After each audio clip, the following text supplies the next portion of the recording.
इब्राहिम ख्वाजासाब कुरेशी यांनी तडीपार नोटीसीविरुद्ध दाखल केलेल्या याचिकेवर उच्च न्यायालयाने त्यांना 1 लाख रुपयांचा दंड सुनावला आहे. इब्राहिम ख्वाजासाब कुरेशी वय वर्ष 52, राहणार शास्त्रीनगर, अन्सारी चौक, सोलापूर याच्या विरुद्ध सन 2009, 2015, 2016, 2018, 2021 आणि 2025 या कालावधीमध्ये गैरकायद्याची मंडळी जमा करून दंगा, मारामारी करणं, जनावरांची निर्दयतेनं, क्रूरतेनं वाहनात कोंबून वाहतूक करणं, गोवंश जातीच्या जनावरांच्या कत्तलीमुळे जातीय तणाव निर्माण होऊन कायदा आणि सुव्यवस्थेचा प्रश्न निर्माण करणं, गोवंशीय जनावरांच्या कत्तलीच्या अनुषंगानं सामान्य नागरिकांना शिवीगाळ, दमदाटी, मारहाण करणं यासारखे गुन्हे दाखल असल्यानं त्याच्या विरुद्ध फोजरचोडी पोलीस ठाण्याकडून महाराष्ट्र पोलीस अधिनियमानुसार तडीपारीचा प्रस्ताव पोलीस उपायुक्त परिमंडळ सोलापूर शहर यांना सादर करण्यात आला होता.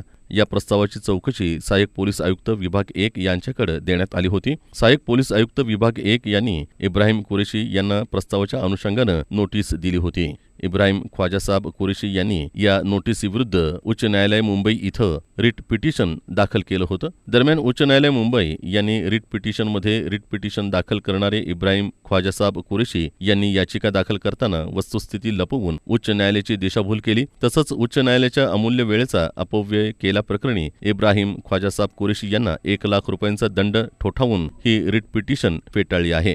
ही रक्कम पिटिशनर इब्राहिम कुरेशी यांनी 1 महिन्याच्या आत भरावी.